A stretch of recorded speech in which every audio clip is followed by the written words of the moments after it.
Welcome back to Bible Time. My name is Divina Sha, and today we're going to be doing another 5-minute Bible study using our 5-minute Bible study book. We are finished with Genesis, and now we're moving on to Exodus. We haven't gotten back into the Bible study book that I have been using just yet because we haven't read far enough into Exodus yet for that to happen. We're on to chapter 7 by now, so we can read Fear God Above Man. For this one, you had to have read Exodus chapter 1, verse 1 through 22. Okay, key verse. But the nurses feared God, so they did not do as the king told them. They let all the boy babies live. That is Exodus chapter 1, verse 17. The understanding. When is it right to disobey civil leaders? Okay. When is it right to disobey civil leaders? I would say that it's right to disobey civil leaders when it goes against your core beliefs. If a civil leader told me, I don't know, what's something that goes against God?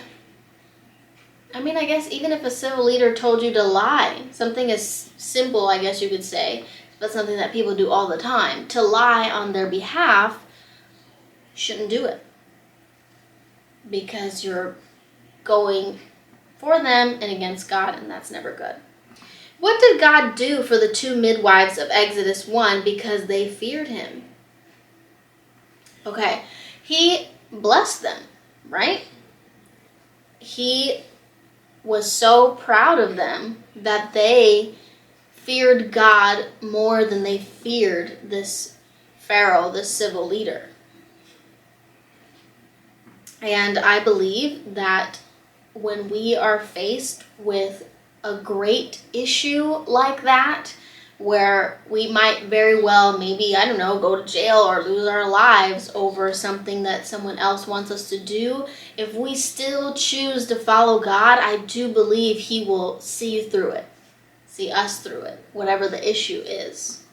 Okay, apply. Shiphrah and Puah, they are not names mentioned at the average family's dinner table. Have you heard of them? As we read Exodus 1, we find that these two midwives are the heroines of the story.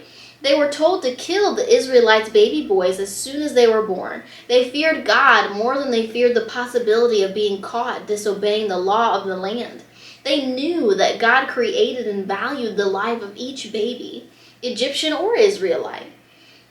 They had a holy reverence for life. After all, their job was to help women deliver their babies.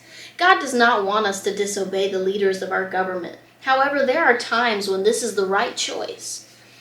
Pray that you would be as wise as Shiphrah and Puah to know the difference between times when you should submit to authority and times when you should not. As a believer, if something goes against God, you are not to do it even if your leader calls you to. It's a tough thing, right? It's really tough. But, like it says here, the best thing that you can do, the best way to combat anything that comes your way is prayer. Temptation, pressure, whatever demons the devil may throw at you, prayer is going to see you through. Speaking of prayer, we have this prayer.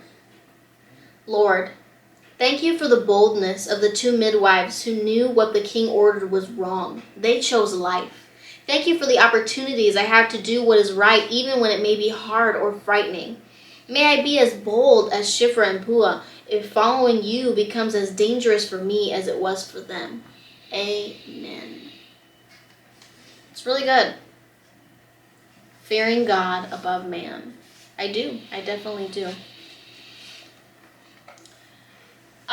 Just something else that I'll share with you guys before we totally wrap this up.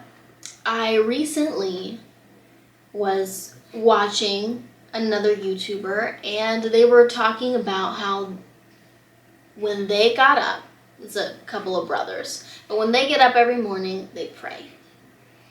And I thought about it, and I thought about all the things that when I wake up, my mind immediately starts going, right? Starts going in a direction, thinking about all the things I have to do in that day and what's got to get done and, going through my mental checklist. and I don't dedicate time to God in the morning. I pray to Him maybe throughout the day or in the evening, maybe at the end of my day. And then I thought about the fact that, like, I'm almost kind of putting God last in that sense. He's the last thing that I think about in the day, and I don't want to be that way anymore.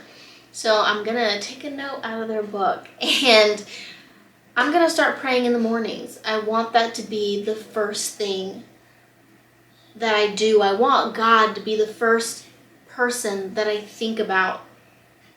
And I really think that that'll help me, not only in my spiritual journey of getting to know Him better, but just in my life in general. And I also find that prayer brings me a lot of peace.